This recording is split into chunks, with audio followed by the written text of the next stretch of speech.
याद रखना चाहिए, अच्छे और बुरे भावों की उत्पत्ति, ये 10 बातें प्रधान होती हैं। आपके अंदर अच्छे भाव आ रहे या बुरे भाव आ रहे तो उनमें ये 10 बातें प्रधान हैं। पहला, स्थान। आप कहां बैठे हैं, कहां रह रहे हैं, किस जगह खड़े हैं, आपको स्थान देख करके ही बर्ताव में उतरना है। जैसे मदिरालय है, आप वहां खड़े होंगे तो तमोगुण अपने आप बढ़ने लगेगा, आसुरी प्रवृत्ति बढ़ने लगेगी। ऐसे ऐसे जिस स्थान पर खड़े होने से, देखने से, बात करने से हमारी वृत्ति बिगड़ रही, उस स्थान का तत्काल त्याग कर देना चाहिए, वहां से हट जाना चाहिए। पहला है स्थान। जैसे सत्संग, यमुना जी का एकांतिक पावन तट, किसी लता के नीचे, किसी संत भगवान के सानिध्य में, अब हमारा ये स्थान भजन वृत्ति बढ़ाएगा। उस व्यक्ति का घर जिसके पास जाने से वासनाएं बढ़ रही, उस स्थान में जहां दृश्य देखने से हमारे अंदर गंदी बातें आ रही, पहला है स्थान। दूसरा है अन्न। बहुत बड़ा प्रभाव अन्न का होता है। अगर अधर्म के द्वारा कमाया हुआ अन्न है तो बुद्धि अधर्म में ही लगेगी। यदि भोजन पकाते समय, रसोई रांधते समय आप विकारात्मक चिंतन कर रहे हैं तो कोई भी प्रसाद पाए उसके अंदर विकार जागृत हो जाएगा। अन्न का बहुत बड़ा प्रभाव पड़ता है। एक बार पूज्य पाद उड़िया बाबा जी महाराज अपने परिकर के साथ भ्रमण में थे तो किसी बड़े धनी मानी ने निमंत्रण दिया, महाराज आज यहीं रुको। तो बाबा ने कहा हम लोग गांव के अंदर नहीं रुकते, तो बाहर कोई वृक्षों का समुदाय, जंगल जैसा, तो उसमें वहां रुके, पर भोजन उनकी तरफ से, भोजन सबने पाया। जब सुबह हुआ तो महात्मा जन, साधक जन एक दूसरे की तरफ देखे और बोले आज तो हमको बड़ा दोष हुआ, गंदा स्वप्न आया और हमारा संयम बिगड़ गया। बोले ये तो हमको भी हुआ, जितने थे सबको हुआ। उड़िया बाबा के समीप गए, बाबा ने कहा अच्छा ऐसा हुआ, ये तो अन्न दोष है, बुलाओ सन्न पवाने वाले को, फिर चलेंगे। बुलाया और बाबा ने कहा बिल्कुल सत्य बोलना, नहीं तो आप जानते हो इतने महात्माओं के संयम को आपने भ्रष्ट कर दिया, सत्य बोलना क्या बात थी। उनका महाराज संतान नहीं हो रही थी, सुना था आप बहुत सिद्ध महापुरुष हैं तो आपके परिकर को इसीलिए पवाया, अंदर काम भाव था कि हमारे कामना थी कि संतान उत्पन्न हो, वैसे चिंतन करते हुए बनाया ऐसे। बोले सबका संयम नष्ट कर दिया, होश में, नरक जाने वाली बात मत सोचो। अरे संतों को पवाओ जैसे अपने पुत्र को पवाते हैं, ऐसी भावना करनी चाहिए। आज हो भाग्य तो परिणाम खुद मंगल में निकलेगा। काम भाव से युक्त होकर क्यों बनाया, सब संतों के अंदर विकार पैदा कर दिया। अन्न का प्रभाव पड़ता है, हम जैसा अन्न पाते हैं वैसा। कई बार सुनाया है, सिद्ध महापुरुष पूज्य प्रातः स्मरण श्री बलराम दास जी महाराज झाड़ू मंडल के, यमुना के पावन तट पर ही है, रास मंडल के पास ही, वो अपने एक लता के नीचे बैठे हुए भगवत चिंतन कर रहे थे। अचानक यमुना जिस नजदीक है तो कोई माई स्नान किए हुए निकली तो नेत्रों ने देखा और विकार उत्पन्न हो गया। वयोवृद्ध सिद्ध महापुरुष, उन्होंने कहा आप तो इस शरीर को नष्ट कर दूंगा। शिष्यों ने कहा महाराज ऐसा क्यों? बोले किसी माता के शरीर को देखकर हमारे अंदर विकार क्यों आ गया? ऐसा नहीं, आज तक कभी नहीं हुआ, ऐसा क्यों हुआ? उनका महाराज आपस में सब शिष्यों ने कि कुछ ना कुछ तो खान पान में गड़बड़ी हो गई तभी ऐसा हुआ। बाबा आज परिक्रमा करते हैं वृंदावन की, बाद में आप जो आदेश करेंगे जैसा करेंगे, पहले परिक्रमा। वृंदावन की परिक्रमा का बहुत बड़ा प्रभाव, जब कभी मन आपका ऐसा विक्षिप्त हो, परेशान हो, तत्काल परिक्रमा प्रारंभ कर देना, नाम जप करते हुए। आप देखना परिक्रमा पूरी होते होते शांति हो जाएगी। बाबा ने खूब नाम कीर्तन करते हुए शिष्यों के साथ परिक्रमा दी, मन का विकार शांत हो गया। उनका ऐसा कैसे हो सकता है कि हमारे अंदर विकार आ गया? ये बड़ी सूक्ष्मता का विषय है। कल प्रसाद कहां से आया था? तो उस समय लाड़ेले गोविंद देव जी महाराज यहीं विराजमान थे वृंदावन में। बोले तो ठाकुर गोविंद देव जी का प्रसाद आया था। लकुट उठाई, गए वो तो भगवत स्वरूप तस्मित तज्जने भेदा भावात, भगवान और भगवान के ऐसे जनों में भेद नहीं होता, वो भगवत स्वरूप होते हैं। गए और कहा बताओ आपका प्रसाद न पावे तो अपराध लगे कि प्रसाद नहीं पाया, और प्रसाद पावे तो हमारे अंदर काम जागृत हो जाए, हम तो मरे ना दोनों तरफ से। तो ठाकुर जी बात कर रहे थे, दूसरों को नहीं सुनाई दे रहा था। कह रहे थे कि देखो नाराज मत हो, कलकत्ता की वैश्या थी, उसने भोग लगाया, अब उसने भोग लगाया तो हमने चख पाया, तो आपको प्रसाद का किनका लेना चाहिए? किसने कहा था कि पूरा प्रसाद पाइए? जरा किनका ले लेते हो, मधुकरी पाते।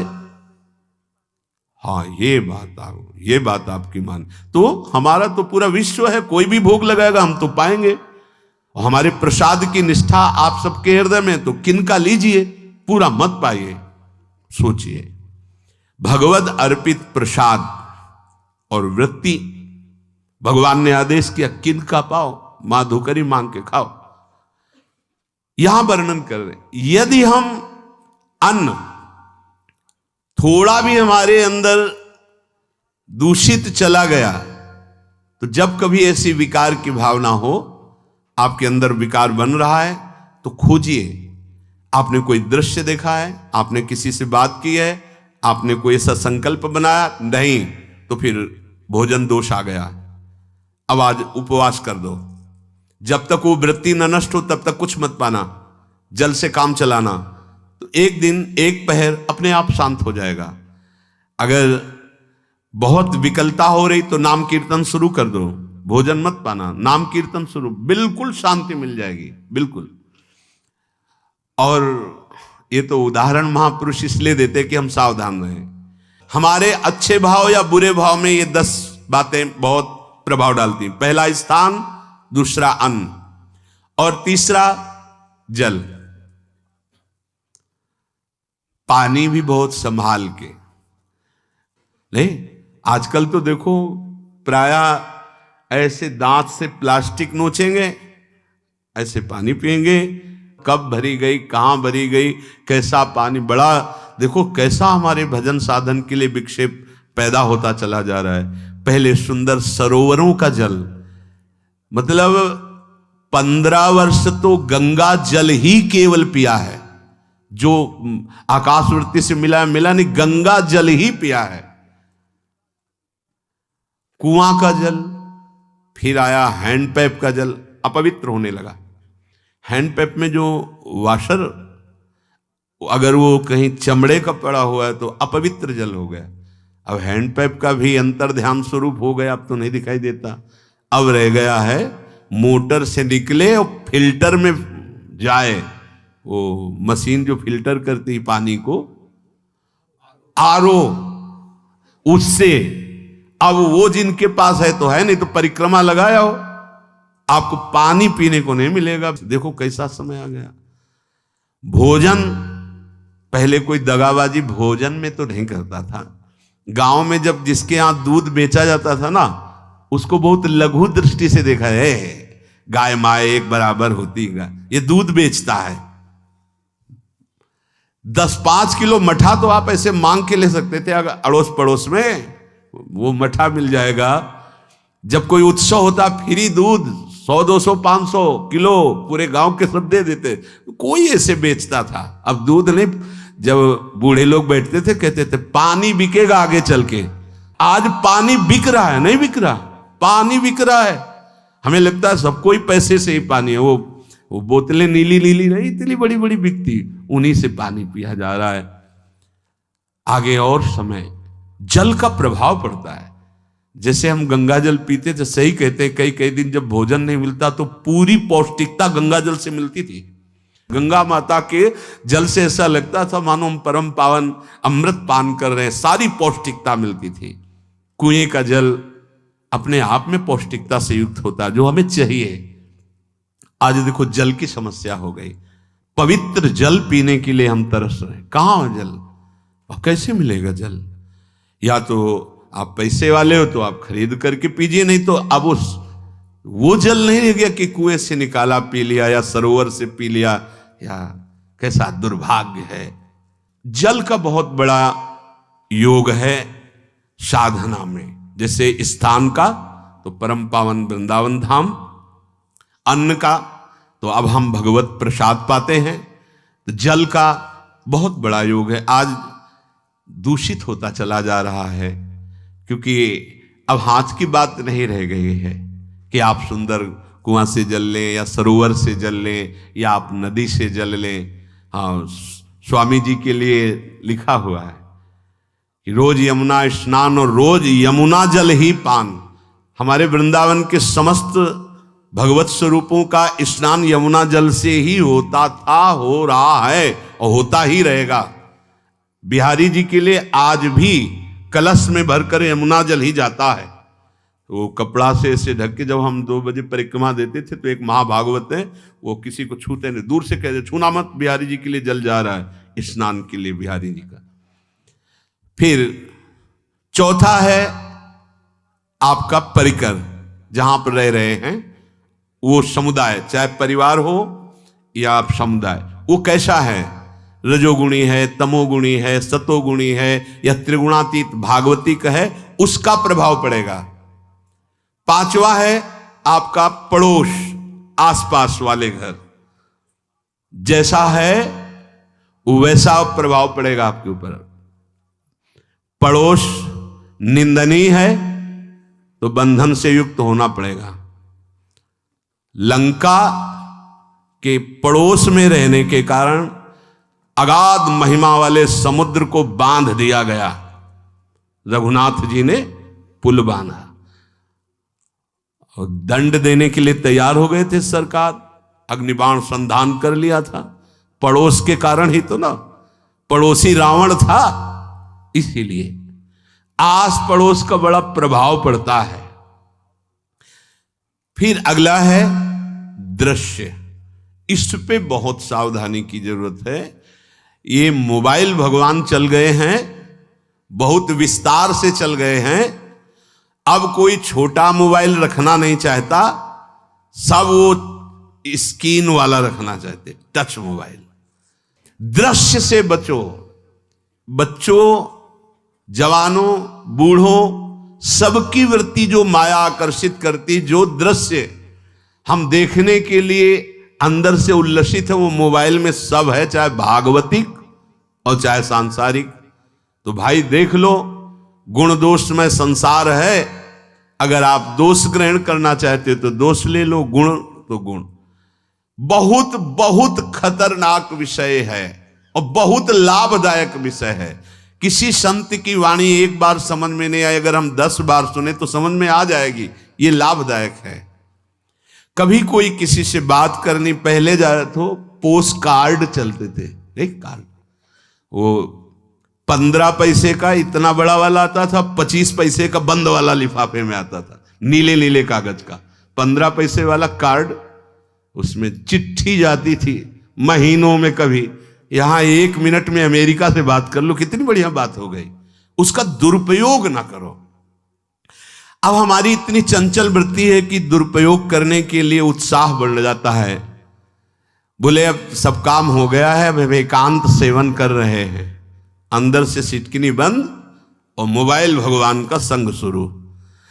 2-4 मिनट सत्संग और अच्छे दृश्य देखे, फिर बगले में वहां सब होता है कि आप बस उसको ऑन कीजिए, फिर जो मनोरंजन शुरू होता है, फिर उपासक मिटिया मेट हो जाता है। ये बहुत सावधानी की बात कह रहे हैं। वैसे हमें लगता है यदि आपको इस बड़े कार्य वाले ना हो तो छोटा मोबाइल रखे तो अच्छा रहता है। तो इसलिए ये एक ऐसा कलयुग भगवान ने रचा है कि बचा पाना बड़ा मुश्किल है। इससे वृत्ति को बचाओ, जो बचा ले गया वो आगे साधना कर सकता है। बहुत सावधान बच्चों। हमें लगता है यदि आपका मन चंचल हो, आपके शासन में ना हो, तो स्क्रीन वाला मोबाइल अपने माता पिता को दे देना चाहिए। और हम कहते रखो, छोटा वाला रखो, कभी कोई आपत्ति विपत्ति या सूचना देनी हो, बढ़िया काम करता है। जरूरी नहीं है इतना बड़ा लेके चलना। हाँ, अगर आपको बहुत राजकीय विभाग के कार्य हैं तो बात अलग है कि कौन सी सामान कहाँ कैसे, तो वहां से वीडियो भेज रहा है, वो चेक कर रहा है, यस हाँ ठीक है अब चलाओ। अपने को क्या काम है? सत्संग अगर सुनना है तो सत्संग सुनने के अलग यंत्र आते हैं, चला दो उसमें, वो इतनी बड़ी लगती है, उसमें चिप, पेन ड्राइव ऐसे लगा दो और सत्संग सुनो। जरूरी वो दृश्य वाला रखो। यहां कह रहे दृश्य, अगर गलत दृश्य देखा तो बावरे बन जाओगे और अच्छा दृश्य देखा तो भगवान के मार्ग के पथिक बनोगे। तो देखो, अच्छे दृश्य में भी दोष दर्शन की वृत्ति की गुंजाइश है। जैसे कोई लीला हो रही है, लीला के पात्र, जैसे हमारे ब्रजमंडल में रास लीला होती थी, ऐसे 12 वर्ष 13 वर्ष के लीला पात्र, सब नव किशोर, जहां भाव ही बने रोते रहो। अब वहां बड़े बड़े लीला पात्र हैं, अगर हमारी भावना शासन में नहीं है तो वहां हम अंग प्रत्यंग के दर्शन से हमारी हाव भाव वहां जो हो रहा है उससे हमारी वृत्तियां बिगड़ जाएं। जब छोटे छोटे लाडली लाल परस्पर खेलते हैं तो केवल आशीर्वाद देने को, रोने का मन होता है। अगर आप लीला भी देख रहे हैं तो बहुत सावधानी की जरूरत है, क्योंकि वो चिदानंद शरीर नहीं है, पांच भौतिक शरीर। हमारी दृष्टि पंचभूत में लगी हुई है। नाम जप करो, लीला गायन करो, फिर देखो जो लीला है, यही जीवन का परम सुख मिलेगा। सच्ची मान लीजिए। बस हम बार बार ये कहते हैं, मोबाइल का सदुपयोग कीजिए, दुरुपयोग नहीं। मोबाइल बुरा नहीं, उसका प्रयोग बुरा है। दृश्य और साहित्य, वैसे ही मनोवृत्तियां फिसलने वाली हैं, और जब ये आ गया कि फिसलाने में कितना लाभ है तो ऐसा कोई साहित्य और आलोचना, ऐसी कोई वार्ता ना करे जिससे हमारे अंदर गंदे भाव आवे। यदि अच्छी चर्चा करते हैं तो अच्छे भाव आते हैं। देखो, अभी ऐसी कोई भावुक चर्चा होने लगे तो सबका हृदय द्रवित हो जाएगा, और गंदी चर्चा हो तो हमारा हृदय विकार युक्त हो जाएगा। और कार्य, आप जो कार्य करते हैं उसका प्रभाव आपके मन के ऊपर पड़ता है। और उपासना, आप उपासना भोगों की करते हैं या योग की करते हैं, ये 10 से भाव बनते हैं और 10 से भाव बिगड़ते हैं। स्थान, अन्न, जल, परिवार, अड़ोस पड़ोस, दृश्य, साहित्य, आलोचना, आजीविका का कार्य और उपासना। यदि ये भागवतिक हुए तो आपके अंदर भगवत भाव बढ़ेगा, और यदि ये रजोगुणी तमोगुणी हुए तो आपके अंदर आसुरी भाव बढ़ेगा। इन 10 से सावधानी पूर्वक व्यवहार होना चाहिए। जैसे आस पड़ोस में है तो बड़ी सुविधा है, यहां कोई किसी से मतलब नहीं रखता, बगल वाला कौन रह रहा किसी से मतलब, ये बढ़िया है। ज्यादातर गांव में होता है। अपने यहां ये अच्छा है कि जैसे आप अपने कमरे में गए, किसी से कोई मतलब नहीं है, वैसे ऐसा ही जीवन रखना चाहिए। अड़ोस पर ये ज्यादा जो व्यवहार मित्रता बढ़ाने वाला विषय, ये धाम में नहीं है। वृंदावन में ऐसा नहीं व्यवहार रखना चाहिए। आपके पड़ोस में कौन रख रहा है आपका परिचय नहीं होना चाहिए, कौन कौन रह रहा है आपकी जानकारी नहीं होनी चाहिए। नजर नीची की, अपने कुटिया में गए, अपने ठाकुर जी से मतलब, अपने भजन से मतलब। ना पड़ोसी को कुछ देना चाहिए ना लेना चाहिए। बात समझ लेना कि जैसे आज उत्सव है, उनको हम बुलाते हैं, वो हमारे यहाँ, ये व्यवहार यहाँ नहीं है। बनवासी हो, ठाकुर का भोग लगाया, और अगर आपको बांटना है तो बाहर निकलो, आधा किलोमीटर दूर ऐसी जगह बांटो जो तुम्हें राधे श्याम दोबारा ना बोले। फिर वो तुम्हें बुलाएगा, फिर वो बैठेगा, फिर प्रपंच की बातें होंगी, निंदा स्तुति की होंगी, फिर बड़ी संगोष्ठी होती है, पता चलता है। क्या फायदा ऐसे जीवन से? आप वनवासी हो, समय एकांत में दीजिए, अपनी कुटिया में बैठिए, नाम जप कीजिए, निकलिए, सत्संग सुनिए, ठाकुर दर्शन कीजिए, परिक्रमा कीजिए, फिर अपनी कुटिया में। ज्यादा व्यवहार में नहीं उतरना चाहिए। ये वनवास है, वृंदावनवास। सत्संग का सेवन, रजोगुण तमोगुण का त्याग, तो दुष्संग से आप बच जाएंगे। दुष्संग से बचने का मतलब है काम क्रोध मोह स्मृति भ्रंश बुद्धिनाश सर्वनाश कारणत्वात्। देवर्षि नारद जी कहते हैं, अगर दुष्संग का त्याग हो गया तो आप काम का, क्रोध का, मोह का, जो हमारी भगवत स्मृति का नाश कर देते हैं, जो हमारी बुद्धि का नाश कर देते हैं, जो हमारे सर्वनाश करने वाले हैं, इनका त्याग कर पाएंगे। कुसंग अगर हो गया तो इनका त्याग नहीं हो सकता, बहुत कठिन हो जाता है।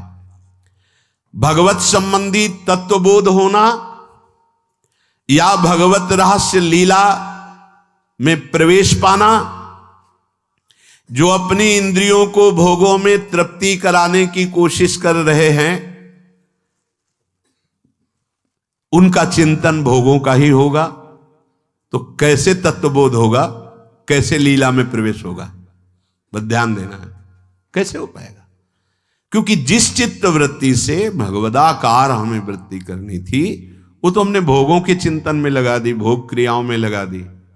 एक स्थिति होती है, जब आपकी चित्त वृत्ति भगवदाकार हो गई है, तो व्यवहार में रहते हुए भी विषयान ग्रहणंत मुंचंतु वा, खान पान उठना बैठना है, सब बाहरी क्रियाएं हो रही हैं, अंतर से वो अपने आराध्य देव में सदैव स्थित रहता है।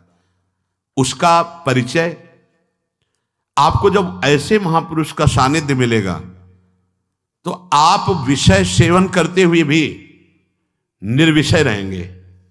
आपके अंदर विषयों की प्रियता नहीं रह जाएगी, आपके अंदर एक प्रबल वैराग्य ऐसी धारणा बन जाएगी, कुछ नहीं, कोई भी तुम्हें प्रभावित नहीं कर सकता। यद्यपि खान पान हर्ष आदि की सब व्यवहारिक वृत्तियां हैं, पर उस महापुरुष का प्रभाव ऐसा होगा कि आपका हृदय निर्विकार हो जाएगा। और बहुत ही त्याग की सब बातें की जा रही, लेकिन हृदय भी सही है, तो संग से विषय रंग बढ़ जाएगा। ये देखा गया है। हृदय अगर निष्प्रिय है, जिसका हम संग कर रहे हैं, तो उसका परिणाम निष्प्रिय निकलेगा। व्यवहार में कुछ भी हो, निष्प्रियता ही आपकी बढ़ेगी, निर्विकारता बढ़ेगी, क्योंकि उसकी स्थिति का संग हो रहा है, उसका प्रभाव पड़ रहा है। तो सर्वनाश की जड़ है विषय चिंतन। ये बहुत बड़ी बात है। विषय चिंतन सर्वनाश की जड़ है। यहां विषय भोग नहीं कहा, क्योंकि चिंतन का परिणाम भोग है। पहले चिंतन होता है। साधक ध्यायतो विषयान पुंसः संगस्तेषु उपजायते, संगात् संजायते कामः, कामात् क्रोधो विजायते, क्रोधात् भवति सम्मोहः, सम्मोहात् स्मृति विभ्रमः, स्मृति भ्रंशात् बुद्धिनाशो, बुद्धिनाशात् प्रणश्यति सर्वनाश। कैसे हुआ? ध्यायतो विषयान पुंसः, विषयों का चिंतन। इसीलिए अनन्यश्चिन्तयन्तु माम भगवान आदेश करते हैं। विषय चिंतन न होने पावे, बिना चिंतन किए आपको कोई भी सुख नहीं मिल सकता। आप देख लीजिए, जगत के किसी भी भोग का सुख नहीं मिल सकता। चिंतन से ही आपको सुख की अनुभूति हो रही है। अगर आप चिंतन ना करें तो आपको कोई सुख नहीं मिल। आप चिंतन उसका घसीट लिया गया। अगर सुख होता तो भोग में मिल जाता, नहीं मिला। क्यों? कि बोले चिंतन नहीं। किसी को किसी गाढ़ विषय के चिंतन में फंसा दे, फिर उसके सामने भोजन रखे, खीर में नमक डाल दे, सब्जी में चीनी डाल दे और गाढ़ विषय में फंसा दे। तुम्हारा लड़का जो अकेला था, वो ऐसा ऐसा दुर्घटना हो गई, वो अस्पताल में, अब जल्दी से भोजन पाओ और निर्णय बताओ। वो बिल्कुल नहीं बता पाएगा कि खीर में नमक था, सब्जी में चीनी थी। उसका चिंतन वहां फंस गया। अगर ऐसे चिंतन हमारा प्रियाजू में फंस जाए तो संसार के सब क्रियाएं होते हुए भी वो परमहंस है, वो विदेह है। चिंतन, हम लोग चिंतन में चूक कर देते हैं, तो फिर क्रियाओं में हमको बंधना पड़ता है। नहीं, सच्ची माने कोई भी क्रिया उसे बांध नहीं सकती। तो क्या जिनका भगवत चिंतन होता है वो असत क्रियाएं भी करते हैं क्या? तो बोले जब चिंतन ही नहीं तो असत क्रियाएं कैसे हो सकती है? पहले क्रिया के असत चिंतन होता है।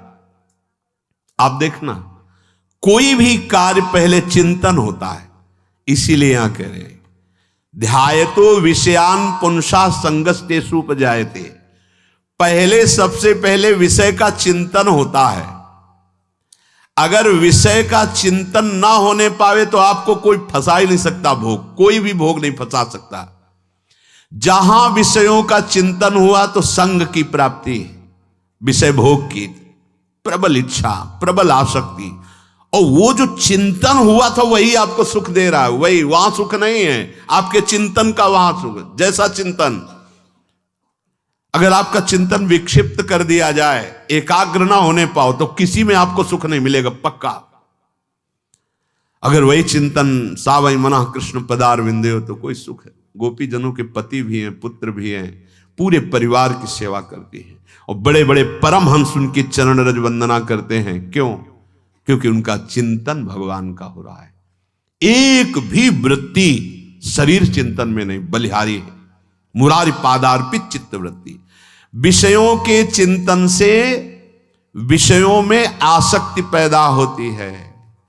आसक्ति से विषय कामना की प्रबलता और क्रिया होती है, और क्रिया में बाधा पड़ने से क्रोध पैदा होता है। क्रोध से मूढ़ता छाती है, मूढ़ता से स्मृति भ्रमित हो जाती है, स्मृति भ्रंश से बुद्धिनाश होता है, और बुद्धिनाश ही सर्वनाश है। इसलिए चित्त का निरंतर अधिक समय तक सावधानी पूर्वक भगवन नाम में, भगवत लीला में, आप सब भगवत कृपा पात्र जन है, चिंतन न बिगड़ने पावे। होता क्या है कि क्रिया से तो हम सावधान है, समाज है, क्रिया से तो हम सावधान, क्योंकि समाज भी है, व्यवहार भी है सामने, लेकिन चिंतन तो कोई नहीं जान रहा ना, अंदर ही अंदर हम क्या चिंतन कर रहे हैं। तो साधक चूक कर बैठता है। देखो, बाहर चूक होगी तो उसका प्रायश्चित हो ही जाएगा, चार लोग निंदा करेंगे, पिटोगे, अपमानित होगे, प्रायश्चित। लेकिन अंदर जो हमारा गलत चिंतन हो रहा, पूरा का पूरा अंदर हृदय मलिन कर देगा, हमें उस बात का प्रायश्चित भी नहीं होगा, हमें जलन भी नहीं होगी कि हम गलत चिंतन कर रहे हैं, क्योंकि सावधान नहीं है। खास बात साधना में चिंतन संभालने की है। काम क्रोध मोह स्मृति भ्रंश बुद्धिनाश सर्वनाश कारणत्वात्, देवर्षि नारद जी कह रहे हैं। चित्त का जहां अधिक चिंतन होता है वही हमारी तन्मयता बन जाती है, वही हमारा स्वरूप होने लगता है।